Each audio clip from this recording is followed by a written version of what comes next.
I like to shit. You like to shit. We like to shit.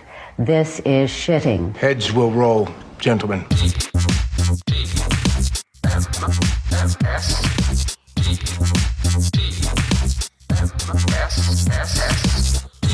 The morning stream. I must break you.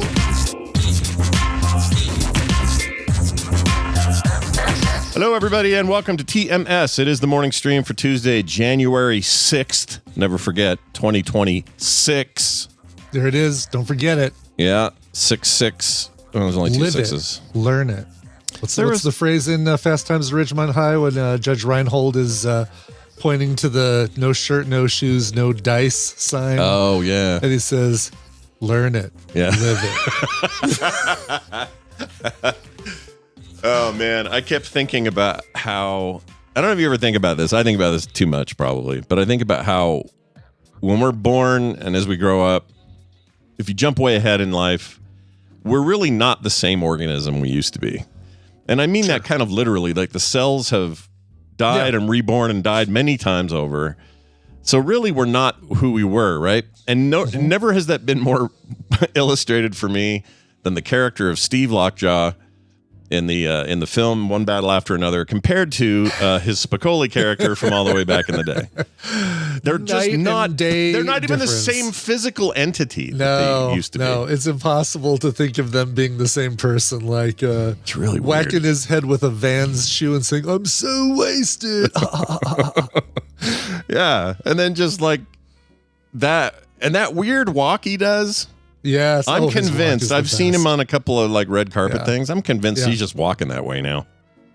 I don't know if it's from the movie or before it, or if he just has a little bit of, I don't know, he's got a little bit of the shakes or something. It's like that wogging that was popular for a while, the walk jogging. It's like, oh yeah, like who's the WWE guy? The way he walks out on stage.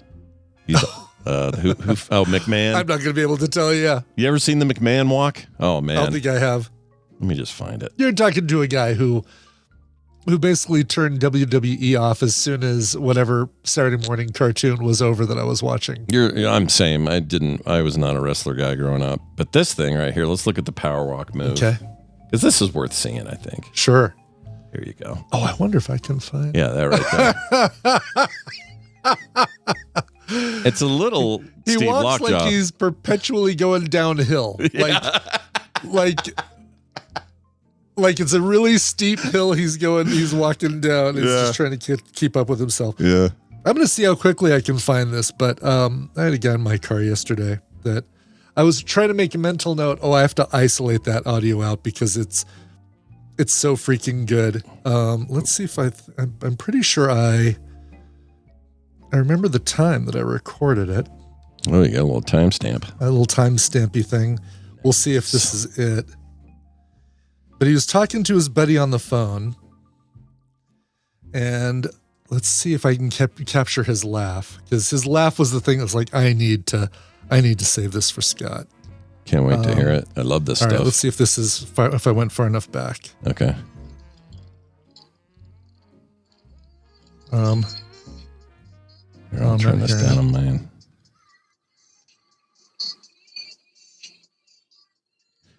Okay, hold on. Let's see. What music you playing in the car? What is that? Louis the Child, like a Apple Music. Start with Louis the Child, and then just do other EDM tracks. Oh, right. Kind of more mellow, chill EDM tracks. You just checked coats for that guy the other day. I did.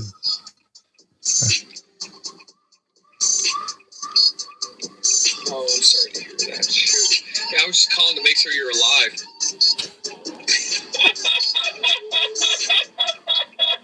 Stop. There it is. That's not real, is it? I mean, that's the noise he made. I don't know if it was a real laugh, but it was that. I don't know if you can do it. That's brutal.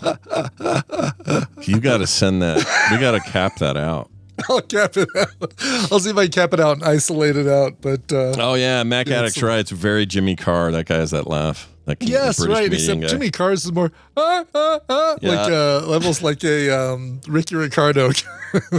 I find that guy impossible to listen to. I don't. I do funny. too. It distracts me from his comedy. Like I watched one of his. I like him as the host of the UK game chat shows. Yeah. But I tried watching his stand-up special, and I was just too distracted by him laughing at himself. Yeah, you laugh at yourself too much. It's no good. And I also just think there's something about British comedy and British talk shows in general. We've talked about this, I think, before. The laughter in the audience isn't the same as what I'm used to. It's got this weird on, off. Yeah. It's like binary language. It really is. Yes. It's like, ha, ha, ha, like that. Exactly. Like they really flip on the switch and flip off the switch. Or maybe there's somebody like controlling the audio and saying, all right, they're laughing, turn it up. Now turn it down and get back to the show. Maybe, and there's some tradition of how they do it at the BBC or something, but maybe drives me up a tree. I can barely stand it. I do like the UK overall, though, Dr. Calhoun. Okay. I do like that. And most of what's funny is their comedies, like TV, sitcoms, they don't feature this in the same way. It's those chat game shows. And I will, we've got one of those here that's doing really well. Randy recommended it a while back, and I love it. It's what's it called? It's the one on it's like an HBO CNN deal, and it's got Amber Ruffin, who is a gem. Amber Ruffin, and the dude from Michael Ian Black, and it's called Have I Got News for You? Oh, I do like Amber Ruffin. There she is. I like her. She's great. Yeah, and in this show, Have I Got News for You? If you're not watching it, it is kind of the best skewering of the news, and it is 100% modeled after the UK style chat shows, right? The chat game show, or not really game shows, but it's game show ish, like 9 out of 10 Cats and I can't think of the other ones, but who's the famous one that interviews everybody over there? Like that vibe. I can't think of his name. He does everybody. Yeah, Stephen Fry. Oh no, not Fry. No, Stephen Fry. Kind of. Gordon's. Oh shit, I don't remember. There's a guy that sits there, has everyone on. Everybody, yes, and he has his Graham Norton talk show. Graham Norton, yeah. Yeah, that show. There's a certain vibe to that. Is it like that? Like sort of? No, it's more like panel. That's the word. Panel it's a panel show. Like, gotcha. You've got several people sitting at a panel. It's presented sort of like a game show.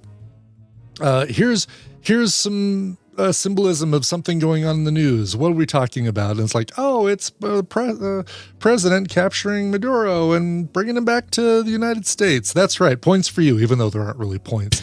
But it's more like a skewering of the current news, not just mostly political, because it's CNN, but there's some that's not political. But it is always hilarious, and I'd love to see more shows like this in the U.S. that are modeled after the UK panel style show. That's great. I didn't know. By the way, side note, I didn't know Amber Ruffin wrote 561 episodes of Late Night with Seth Meyers. She was a head writer over there. She's head writer, and she does every once in a while he pulls her in for a segment called I'm Like What? No, it's something I'm Like What with Amber Ruffin. Or I Was Like What?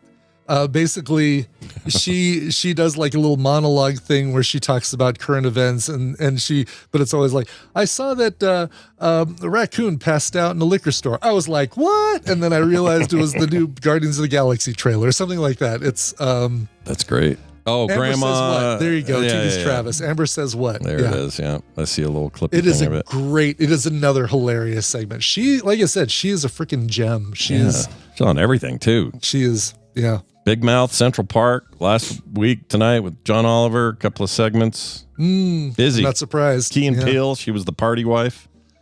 Oh, really? Yeah.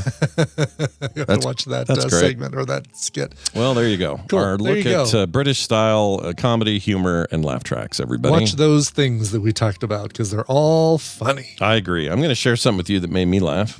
Okay. I don't know. I don't know if he knew this song or if he just was grooving.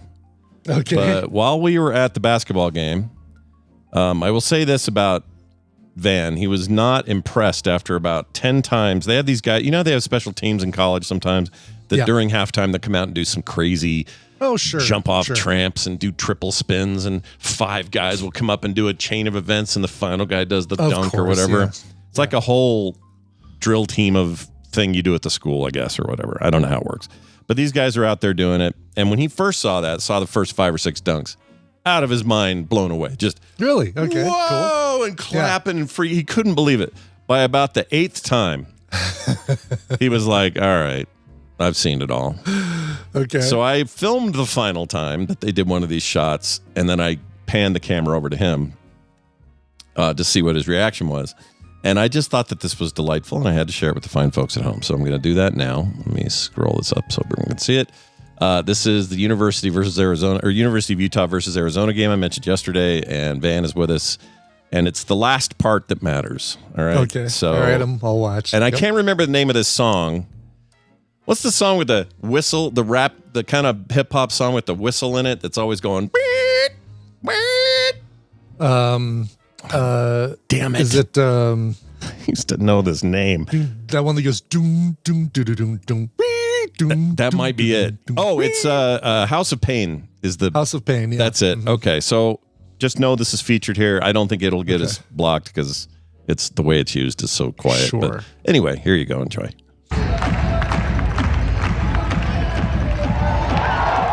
Oh. Not so impressed anymore.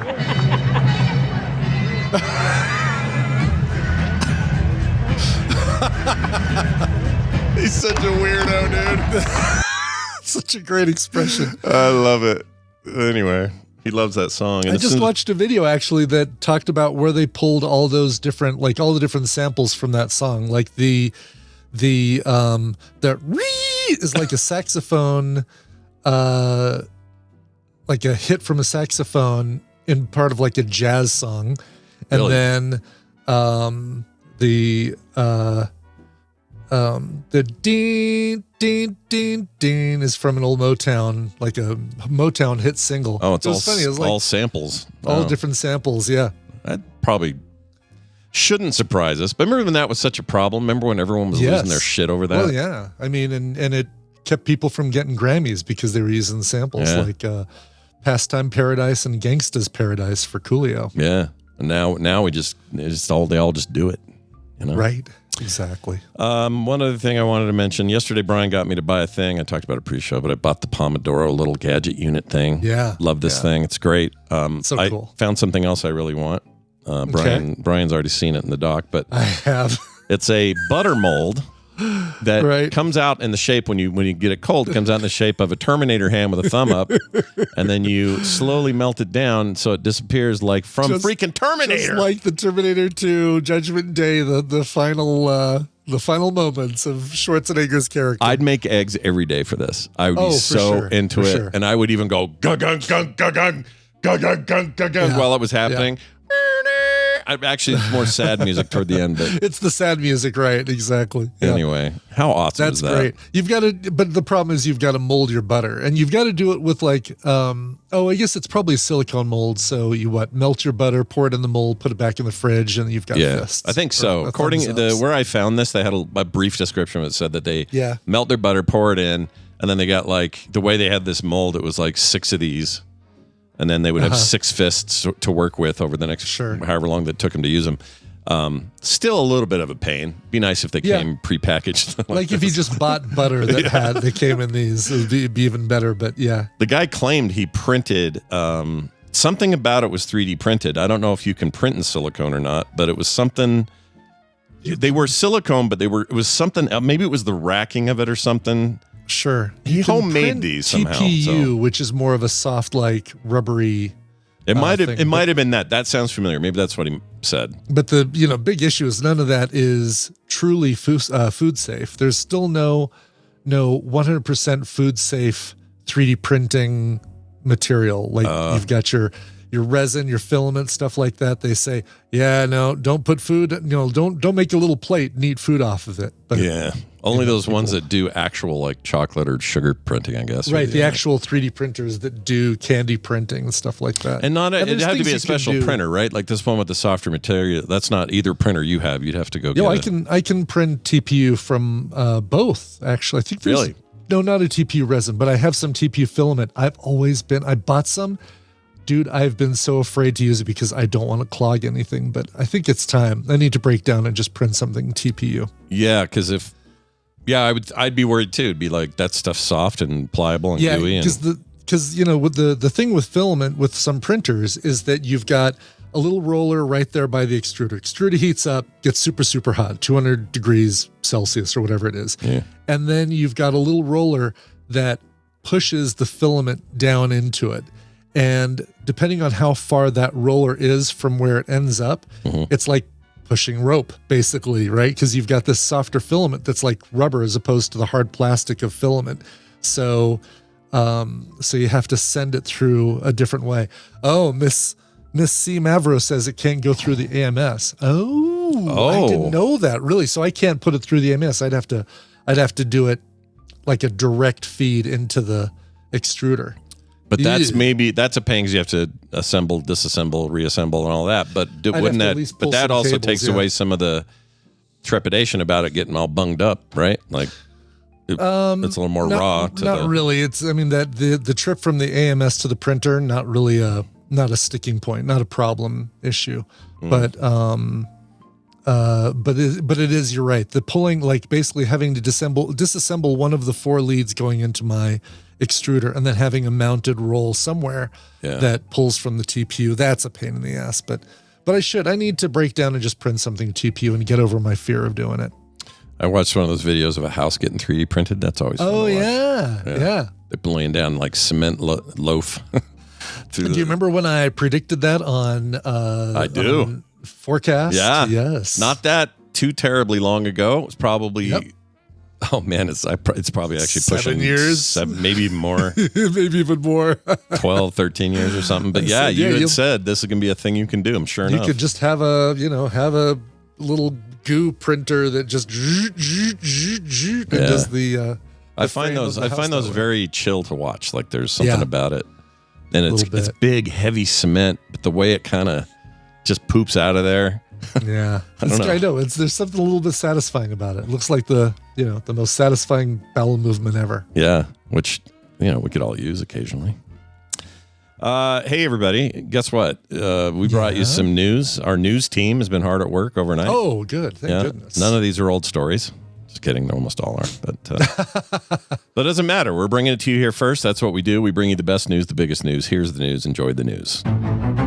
Today's news is brought to you by Rock Puzzles Monthly. Yes, it's a brand new month, means new puzzles coming at you. But if you join right now by going to patreon.com/rockpuzzlesmonthly, you'll still get December because I've not taken December down to put it into the for sale, like the sell packets, right? Like after about a week, I put the packets up and you can just buy the packets outright if you don't want to commit to being a patron. Makes sense. But you don't want to do that. You want to get the packets as being a patron because you get all the benefits of like the Discord chat where people are there to help you, right, Leslie? To help you get through the tougher puzzles and give you a nudge when you need a nudge or a hint when you need it. Anyway, Rock Puzzles Monthly. People loved the December set, and there was one in there that I was especially proud of that featured a bunch of cassette tapes, and that's going on the wall of proudest puzzle moment is coming up with that one. So don't miss out then, jerks. Don't miss out. You can still get that one by joining Rock Puzzles Monthly today. You'll get the December packet and you'll get the January packet when it comes out later this month. Nice. Now, while you're on the internet, use some of your internet points, if you haven't already, to go get your tickets for Nerdtacular. Here's one of the problems we ran into pretty quickly, which was we have these add-ons for remember the lunch thing we did in 2015 and 17? Oh my God, that was a blast. It was super fun. Those kind of sold over time last time. Yeah. Those are gone today. Wow. So people are already lined up for that. Now, I understand somebody accidentally bought twice, and so I have to fix that today. That means something will open. Extra there. And we may expand it. We're trying to figure out what kind of space we have because we may be able to get more. But I'm just saying, get in there, get your rooms, get your stuff, do your thing. I don't want people to wait too long and then find out they can't do stuff. So are people going to demand their money back though if they wanted a table with Bo and John and ended up at a table with me? Like, can they? Yes, and there's a way. Get a refund. Absolutely, Yeah, okay, right there. I'm going to go lick my thumb and deal out the dollar bills. Some dollar bills. The fat stacks. The fat stacks that I'll have there. Clearly, make it rain on them. Here you go. Here's your money. You got stuck watching Brian eat a ham sandwich, and. Sorry for your loss. Sorry about that. But yeah, there's just plenty of tickets. I'm just saying we're going a little faster than I'm used to, which is surprising to me. But I'm excited about that. But also it just means I want get in there, get the thing. Plus we got early bird pricing right now. I worked tirelessly, and I mean this when I say it. I'm not just tooting my own horn or pulling my own chain. Sure. Wait, those are two very different meanings. Very different things. Yes. Tooting your own chain. Tooting my own chain, pulling my own horn. Wait, also not good. But I really worked hard on this for affordability. That was number one. I wanted in our world of ever increasing prices. Yeah. Our 400%, everything's down 300%, whatever, all that bullshit. Yes, yeah. I tried really hard to do that. So we got hotel rates lower than Snowbird was in 2017. That's crazy. She really went bend over backwards for me on that one. That's awesome. Just getting everything in line to make it less of an impact. I can't control things like flights or gas or any of that. Of course. But we worked really hard on that. And so I want as many of you to come as possible. If you've got a kid 5 or under, they get in free. Yeah, and they're going to have a blast. This is not TMS Vegas. This is not like porn card flickers and puking on the high roller. This is, this is family fun entertainment, board games all the time. Yep. Scott and Brian and Randy and Brian getting up there and watching some dumb movie. I guess we're going to figure out what our ideal movie is for live film set. Got to come up with something that's fun visually, Exactly. But we're very excited about all that. And Brian's right. Very family friendly, very kid friendly. So, and we love kids. I'll have free stuff for kids. We're going to have all kinds of cool stickers stuff. and things like that. Yeah, it's going to be great. Goodies. Let's get to this news. We have this story I've been holding on to for too long. Yeah. Just like the person in the story. A man has been charged with theft after allegedly swallowing a Feberge egg. Yes, that's right. Police in New Zealand have charged the man with the theft after he allegedly stole a jewel-encrusted. That's going to come out hard. I was going to say, I'm envisioning this has got to be surgically removed because you don't want to pass a Feberge egg. I watched that James Bond with the Feberge eggs and how spiky those are with the crystals and all that sort of thing. Which one was that? That was the one with the clown. There was another 00 agent, begins with the 00 agent dressed as a clown. And it's like, you guys gave this dude a license to kill. He can't even make it through. He's trying to run through the forest. And he's dressed as Pagliacci and he can't even do it. Yeah, you're not wrong. I don't know what you'd do here. I know that it would tear your guts apart to actually not. They don't get into whether it was surgical or not, but sure. I'm with Brian here. If you don't have a professional do this, what are you even doing? No, you don't want to pass that. But he took it. It was made of gold, jewel-encrusted stuff. It's a little locket from a jeweler, so it's not huge, but it's, I still don't think you want to pass it. He picked it up and swallowed it. The unusual incident occurred on Friday afternoon in a store in central Auckland. That's in New Zealand. Ban meeting? So is it not a full size. Not like what I always think of like this big, right? Right. But it's exactly. It's probably about like that. But still. Okay. Jewels on it. Yeah, look at the sides of that thing. There's some. Oh yeah, we got a picture. I should share this. I assume. They don't say whether that's the actual egg, but it says the man allegedly swallowed a Feberge James Bond Octopussy egg locket. So it's Octopussy was the. Really? That's My Little Octopussy. Oh, jeez. Oh, that's funny. Hold on, let's see. Might be the worst line in any James Bond film, by the way. Oh no, it's Maude Adams and her. Oh, what about this tattoo? I know it wasn't Sean Connery, but I just want to say it as Sean Connery. Oh yeah, that's My Little Octopussy. Yeah, I wish I had a good. I don't have a good impression for almost any of the other Bonds. Like they're hard to do impressions of. Oh, Bunny Penny. No, I Chicken can't do it. not Can't do it. stir. Yeah. He's a little more like. He is. He's like the Dean Martin of James Bond. Yeah. Well, anyway, he got in huge trouble, and Sure. he's 32 years old.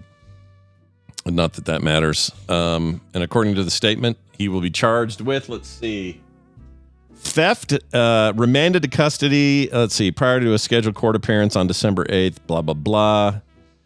I'm trying to see. Oh, it does say, in a separate statement published Wednesday, Anderson said the man had undergone a medical assessment at the time of his arrest and is being constantly monitored by an officer. So probably since this was published, he has passed the contraband. Yeah, probably. Oh gosh. Yeah, which, you know. I'm going to celebrate by going and eating an entire Kinder Egg whole. Dude. Just swallowed whole, toy and all. Horrendous. Horrendous. And then there's this story here of a couple. They won their the headline says scoop a second lottery win. I would just say they won a lottery twice, but whatever. Well, you know, it's the UK. They got a couple scooped a second lottery win. Oh, joy from them. It says here the Welsh couple beat the 24 trillion to 1 odds. Jeez, That's insane. that is insane. No one okay. In the entire recorded human history, Yeah. has anyone else ever beaten in any scenario of any kind, even unknowingly beaten 24 trillion to 1 odds? Oh, I would think so. I mean, I Really? think there's probably things that happen, Wild. maybe to not me. every day, but probably things that happen in life that's like, I mean, you know, life on Earth is probably 24 trillion to 1 odds. Oh, or actually, that's a something. really good point. I didn't think of that. Yeah. Like it's, you know, these things, but I think it's the whole, like, you know, if you ignore the 24 trillion to 1 odds and what are the odds of winning the lottery twice, that is the kind of thing. It's like, wow, okay, that, you know, that in and of itself is a feat. Yeah. I learned, oh, this is cool. So a lot of people have trouble fathoming, you know, you hear 1 million and you hear 1 billion. I'm not even getting into 1 trillion, but you hear 1 million and 1 billion. It's like, oh yeah, those are such massive numbers. I can't even think about really what they are comparison wise. Right.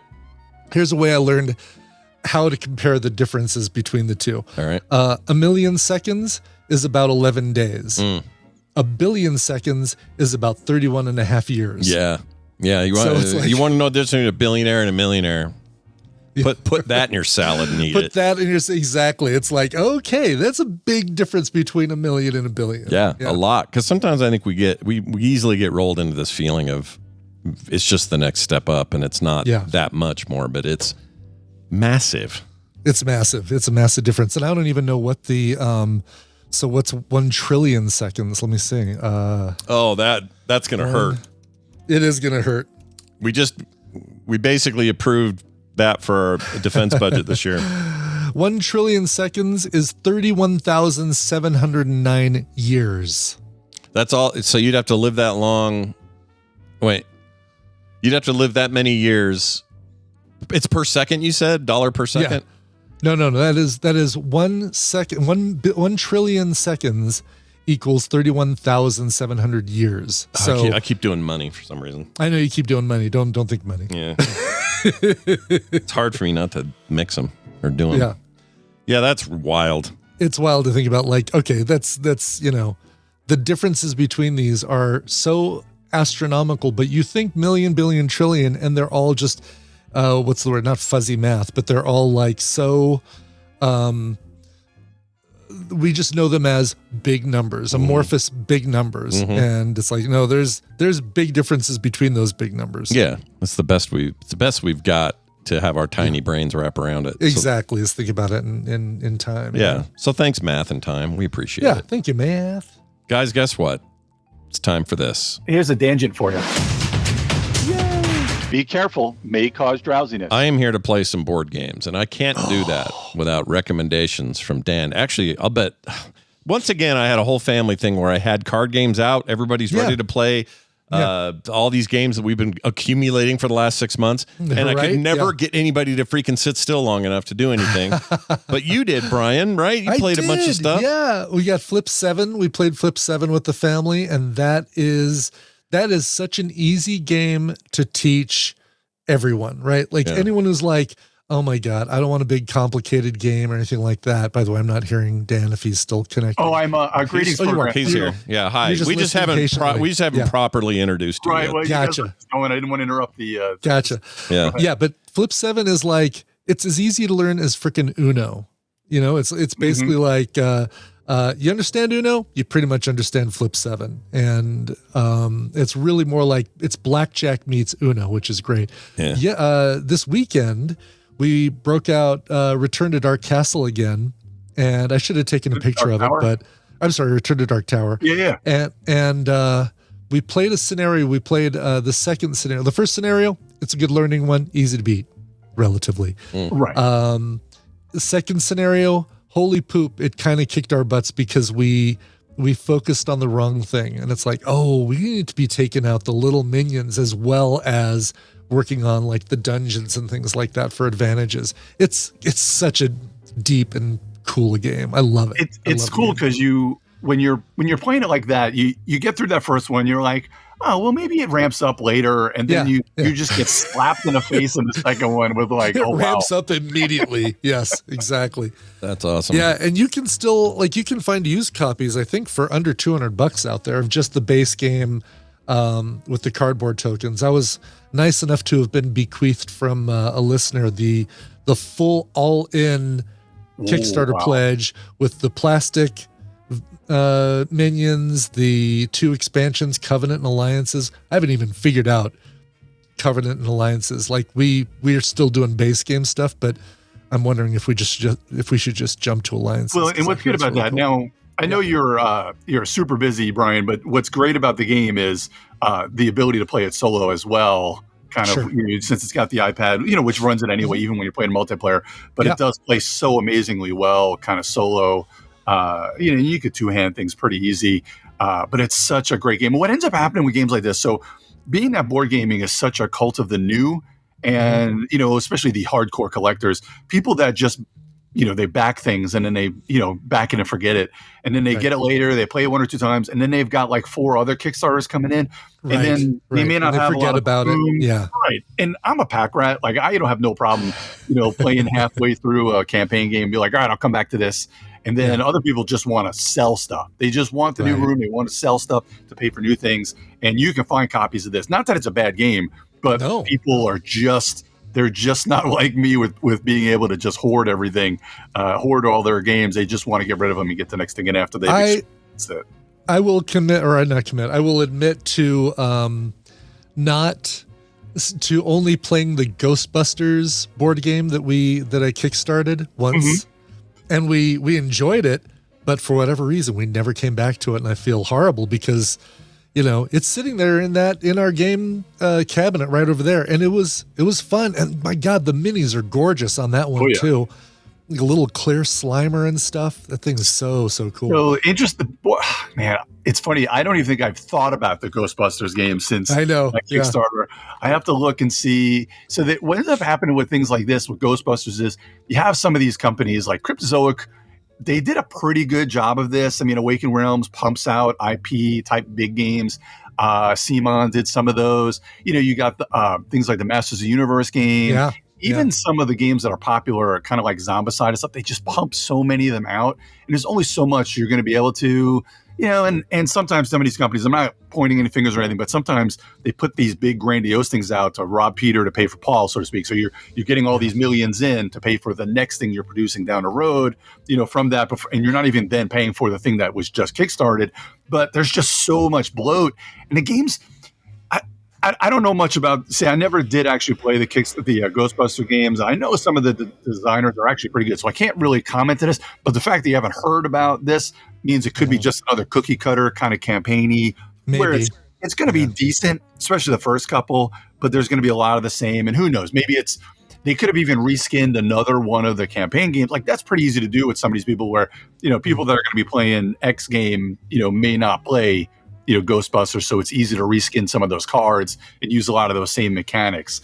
It's just so hard to pump out so many games and make them unique and make them good. But I remember really wanting to play that Ghostbusters game because it looked amazing. Like you said, the minis, and some people would just buy those games just to, even though it's probably easy to 3D print your own Ghostbuster minis, but some people may want to buy the games just to have some of that stuff, just for the RPG set, stuff like that. Yeah, it's a business where you got a lot of people on the hook all the time, just ready for the next thing. And sometimes I do this with small indie games that get announced, and I'll be like, ooh, and then there's 100 of them. And the ones I was most excited about, I have just like completely lost track of. And then when they do come out, I forget. Like I'm glad wish lists and things exist so you can see stuff pop, once in a while, but I'll miss things. And I think it's the kind of fandom problem you want, I think. Well, and then those sales, like the holiday sale and the New Year's sale, and then the summer sale, like all those sales come, you buy things because they're cheap, and then you just forget about them. You're like, oh my god, I got 10 games I got to play at some point. That's not even board games, that's just PC games. It's crazy. Well, let's make it harder on some people and give them some new recommendations this week. So I'm going to catch up on a couple of games that have just kind of been piling up. I've got a trip I'm going on in a couple of weeks that I always go on every year during MLK, where I go up to Detroit, and it's basically Motor City Con. It's kind of like a smaller con where I play a lot of big games that I kind of had missed throughout the year. But a couple of games that I did not necessarily miss. This first one here is called Koi.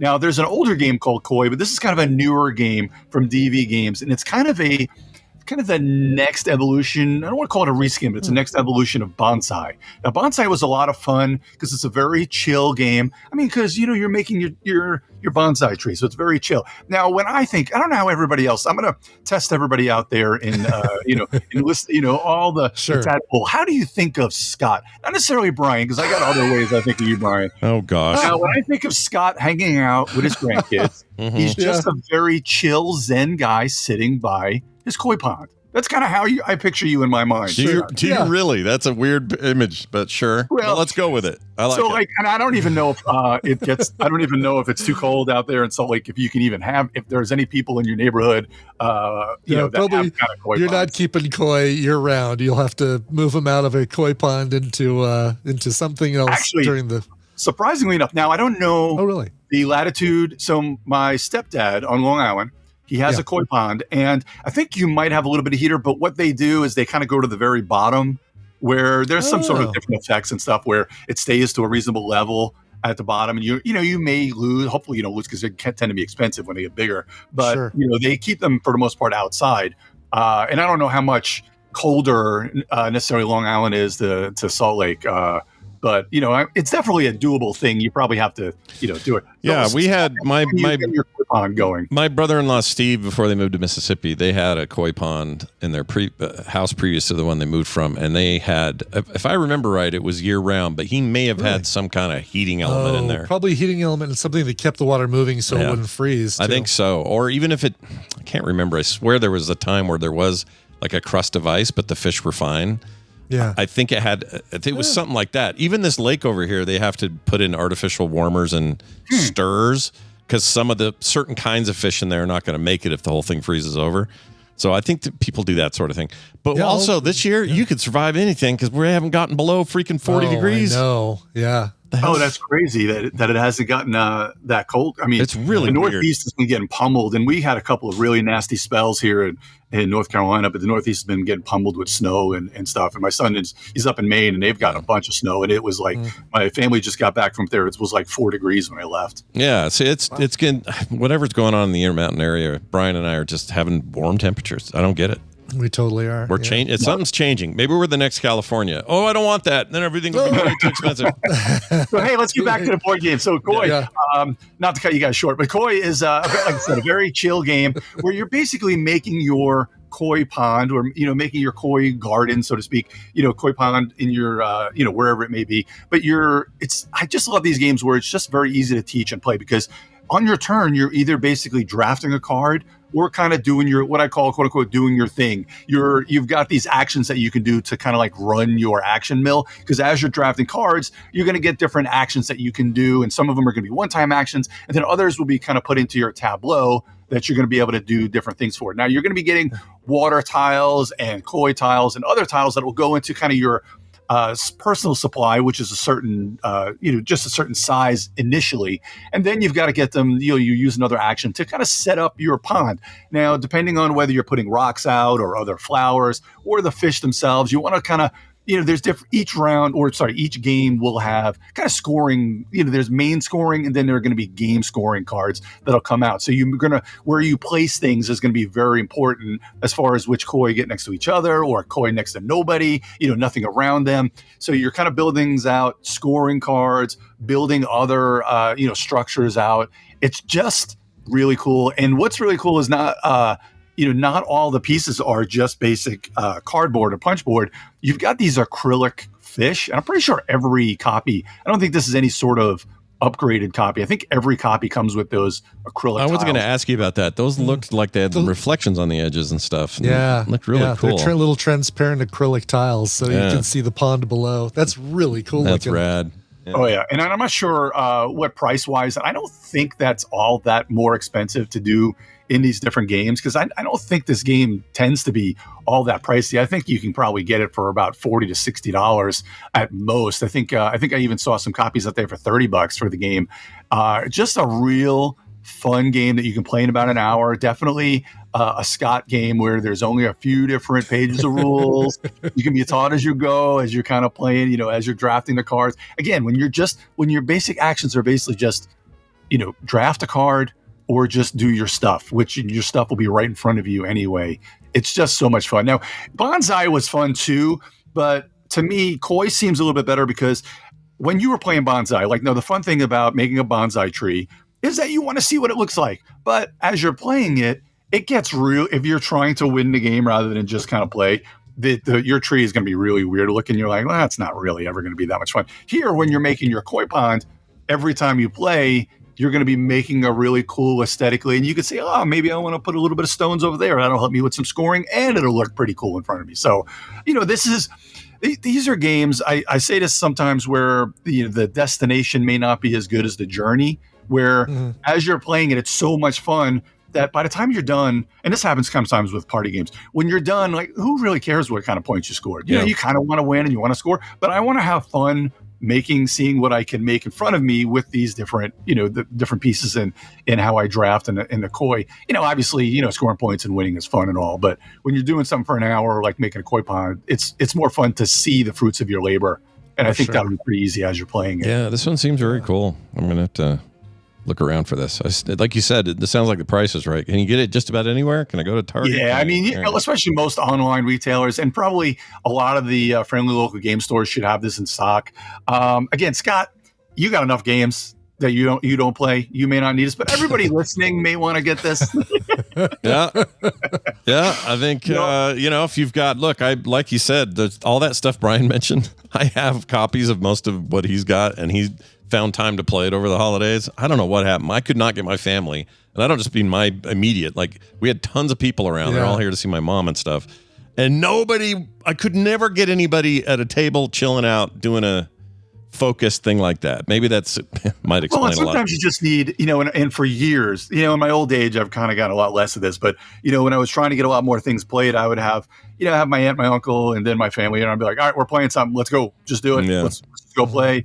And then now that I've gotten, it's harder for me to be the, needler where it's like, all right, let's play this. So let's play a game. Right. Because everyone's in conversation. You don't want to pull them away. I get it. And then, in games that's why I think some games like Flip 7 are so good for that, because you could just sit there with 4 people and just start playing. And after you're playing and laughing, all of a sudden more people want to start playing. Yes. Now, this next one that I'll get to real quick is this was an interest. So this is, I'll try to be as brief as I can about talking about this side of the game. This is called Bomb Busters. Now, I'm pretty sure Bomb Busters won the Spiel des Jahres game last year. Now, there are just party games that I absolutely love, and there are just party games that I just tolerate. Now, I could be wrong about Bomb Busters. I just kind of tolerate it. It's kind of in that same vein of games like The Game or The Mind, not The Gang. Now, The Gang I absolutely love. Now, to me, games like Flip 7, The Gang, there are kind of these logic puzzle games. Flip 7 is not a logic puzzle, but things like The Gang, that's more fun to me, where you're trying to figure stuff out rather than The Mind or The Game, because to me, party games where you're not really allowed to talk, I mean, it kind of takes a little bit out of it. But there's definitely some fun to Bomb Busters. Now, in Bomb Busters, you're play this one 3 to 4. 2 is not really great, but 3 to 5 players. You're defusing a bomb. Now, in front of you, there's going to be these chits. They're going to be from 1 to 12, depending on the random draw that you have got in front of you. And some of them will be yellow, and a couple of them will be yellow, and one will be red. You're trying to defuse the bomb without being able to tell anybody anything and see. Now, at the beginning of the game, you're allowed to tell, like, everybody tells one thing where it's like, all right, this is my 10. This is a 10. And now on your turn, you're saying, all right, you're looking at somebody else and saying, hey, is that a 12? And then you can flip over your 12 if you're right. If you're wrong, they'll give you a hint as to what it is, and then the clock, the timer will go down 1. Now, there's a little bit more to it. There's things that help you, things that get in your way. There's like, I don't want to say there's 40 different scenarios, and you unlock boxes and stuff. So if you really like this thing, there's a lot more ways to challenge you and play. It is a fun little I don't want to say not experiment. I'm trying to look for the right word, because to me, saying game on certain things, it's more of an experience, a fun little experience, and it is kind of a logic game, I guess. But there's just kind of a difference between this and playing some other things. I don't know. It's not. It's definitely good. Really well. It's 8% on Board Game Geeks, or 8 out of 10. 8.0 is huge, and the fact that it won, the Spiel last year makes it's huge, and it'll sell a gazillion copies because of that. And a lot of people are saying, "Oh, it's my new favorite party game." Yeah, but it came out. It's the cult of the new, like the right, fresh of course. Mind. So it reminds me a little bit of that. Don't touch anything, or we blow up, or what was there was like? Don't something where we explode. What is it? Yeah. It definitely has that feel to it. It's like where a VR game thing. Right. Exactly. Yes. Where one person has like all the things you're supposed to do, and then the other person is able to see the stuff. Here it is. Keep talking and nobody explodes. That's it. Yeah. Yep. That's it. That's what it kind of reminds me of. That's a fun game. That's a really fun game. Yeah. Even outside those kind of games are good because it's all about communicating without communicating, or not communicating with, it's stuff like that is real fun. Here, it's definitely a logic problem. And I love logic problems and logic games. There's just something that it's kind of like, I got other things. But again, I know I'm wrong about this. And sometimes I just like to bring games I think people will like. I do think people will like this game more than I do. But it's kind of hard not to talk about, the bomb in the room, so to speak, with how good it was last year and how many people are putting it on their top list. I love the art. The cute little animal art is my favorite part. I like that. Yeah. Oh, it does look great. I mean, and it's cool on the table. Again, I think a lot of people should experience it. Maybe even a try before you buy, and it does make a very good first impression as well. Then repeated plays for me kind of went down. To me, I like Koi a little bit better, but I'm more of a Euro player anyway, even if it is a lighter Euro. Even though on BGG, they have these two around the same weight. Koi is definitely a little bit heavier, but not quote unquote heavy. Like you said, Scott, you would definitely still like both of these games, and they're both in your wheelhouse. Koi just takes a little bit more. It takes a little more to get to the table. Perfect. And by the way, if you guys are all playing that drinking game, that's 3 shots you've taken now. Right. Yeah. Oh, no way. I'm sorry. No, those are never shots. No. No. Like drinking shots. They're drinking the shots. Oh, drinking. Oh, okay. Yeah. Every time you talk about how Scott hates games that have more than one page of instructions. A little bit of a drinking game. It's on the bingo card for sure. I know that. Yeah. Sure. And of course, when I sat down to talk to you guys, I'm sure a bunch of people got up and went to John and Bo's table. Instead of sitting with you. Yeah, exactly. They'll probably want to sit at, if we end up seeing Dan there, they'll want to sit at Dan's table. He'll know what all the best games are. I want to sit at Dan's table. Is that possible? Can I do that? Hell yeah. You can learn all. And I'm working on it because I have 2 kids that are graduating. One's from high school and one's from college. That's taking up a lot of vacation time. I bet it is. Plus, that's usually right around May and June, right? Yeah, exactly. Yeah. So it's May and June. So see what happens. Yeah, and I'll have to see what happens. And it's because I keep feeling bad because I keep kind of putting it on a carrot on a stick to everybody that, I'll be there, and then no. But right now, I am definitely working on it. I will know soon because and it's funny because I just went into the one chat room where I was like, oh yeah, All Stars. Yeah, Brian. I was like, I saw it from about a month ago. I was like, I should probably message Brian that if I'm there, I'm definitely in. But, hell yeah, good. I hope so. Got to fill those teams up, man. Else. Yeah, the game room is going to be epic this year. It's going to be like the biggest we've ever had. It's going to be insane in there. And if there was if Dan Patrice somehow graces that space, we're all just going to shit our pants simultaneously. Well, you're a saint of a man, Scott. So everybody return a drink because I feel bad. Everyone barf up that second drink.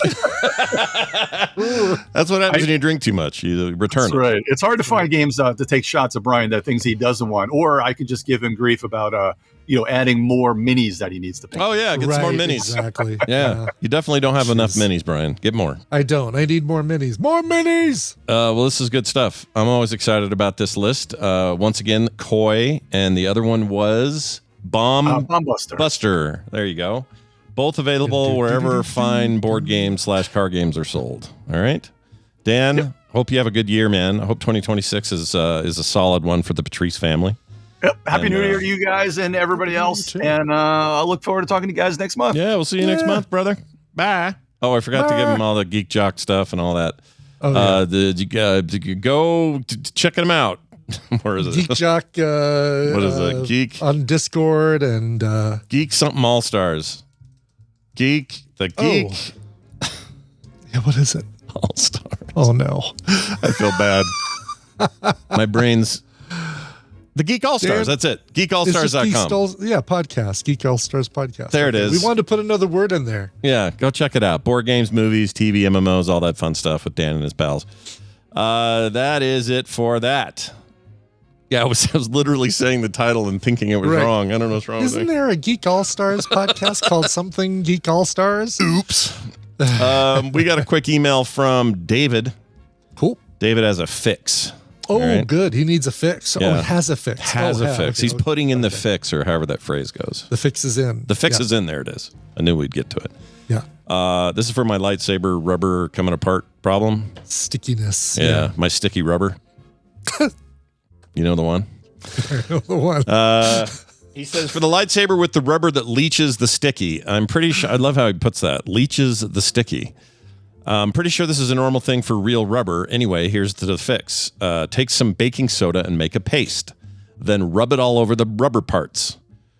We need some sexy music during this. Yeah, we do. I found it works best using your hands. Again. 1976 lightsaber. Hell yeah. You only see this at like 2 a.m. if you stay up that late watching TV. And then it says, let it sit for a bit and then rinse it or use a damp cloth if you can't rinse it. I think I should be able to rinse it. Anyway, I wouldn't put that underwater. No, I would say, where is it? Because this is the electronic part of your lightsaber. Yeah, that's true. It's part. Yeah, I would not hold that under running water. Use a damp cloth. I think that's a good idea. It's not. It's porous down there where the batteries are and stuff. Yeah. Anyway, take off the baking soda off and it'll take the sticky right off. It might take a few tries, but it should work. You might have to redo this later, as this is just a real thing rubber does. The first time I heard this, I didn't think it would work, but I've used it numerous times since, and it actually does, says David Madison, cool. Wisconsin. That's awesome, dude. I'm going to totally do that. By the way, why didn't anyone ever, speaking of things that remove things. Yeah. I don't know why maybe someone did say something. Hell, even maybe Brian told me once, but I never remembered this. Okay. The Magic Fiber brand of fiber, glass cleaner cloths. Microfiber cloths. Yeah. Uh-huh.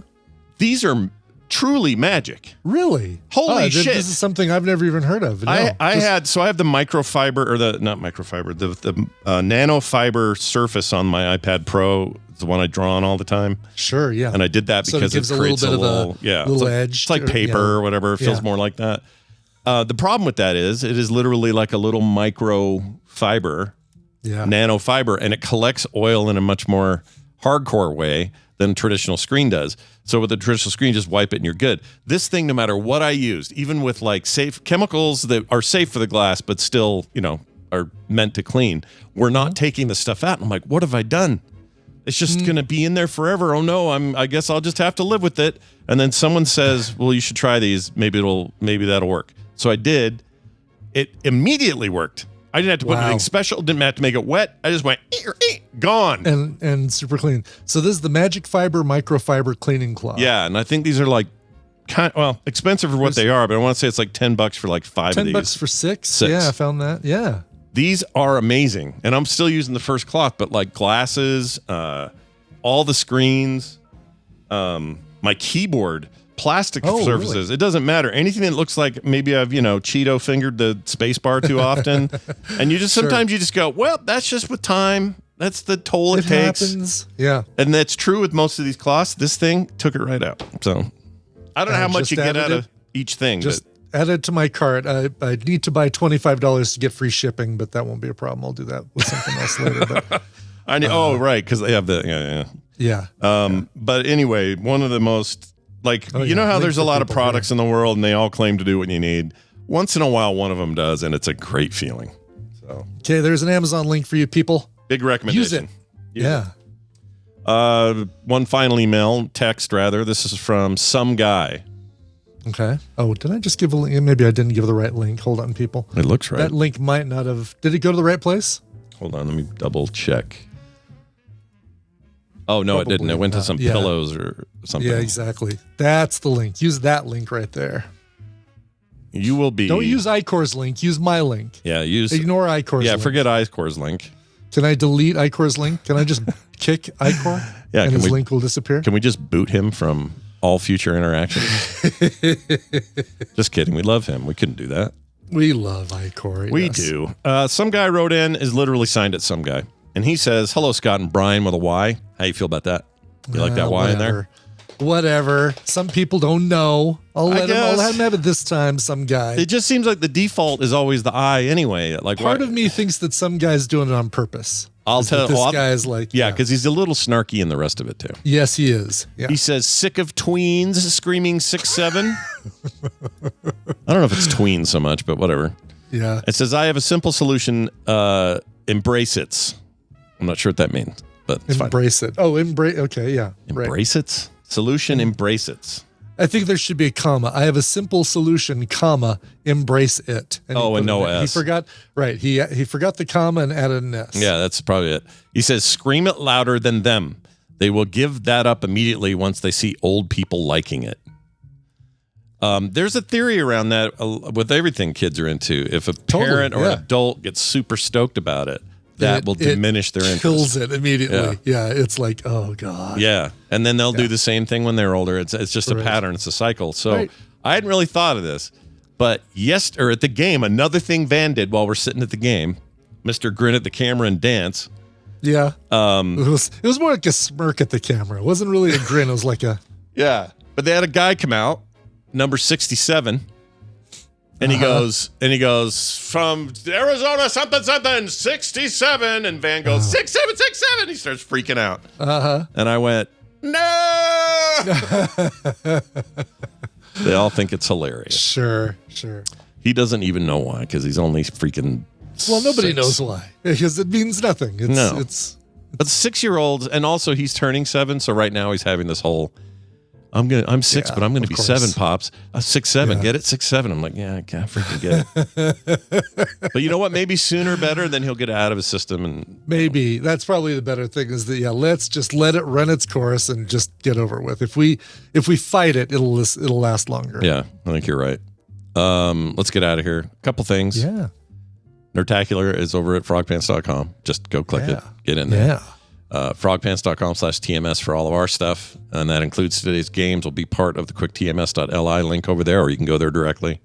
Okay, yes, they will. Oh, yes, Brian will. No, I Sorry, will. I shouldn't have assumed. I'm kidding. Nope, I will. I need to. I know you've been eyeballing that. You were going to do something to that site, and I always forget that. Maybe. I haven't done it yet, but I need to. And I need to talk to Iceworm about it, because he's the one who adds all the music. And it's going to change his whole format world, so I got to make sure he's ready for it. Sure.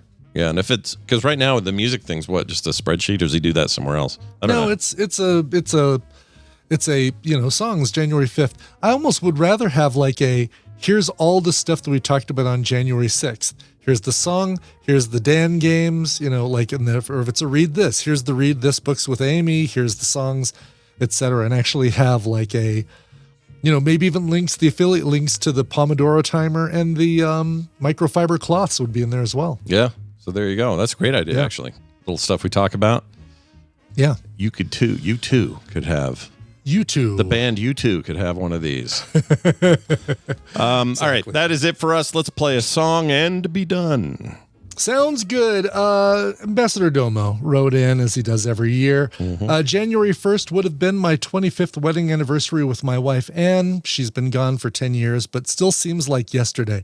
Our song was Amazed by Lone Star. I found some possible options for covers.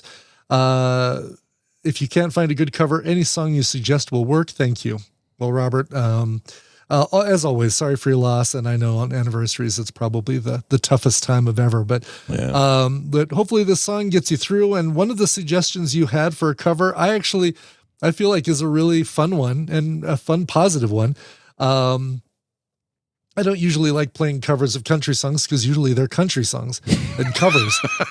And I just, it's like, it's not my bag, baby. But this one's really good. It's covered by 8-Bit Arcade. It sounds like it's the beginning of a SNES game. It's great. Here is Amazed by 8-Bit Arcade. This show is part of the Frog Pants Network. Yes. Get more at frogpants.com. We elected the wrong Carter.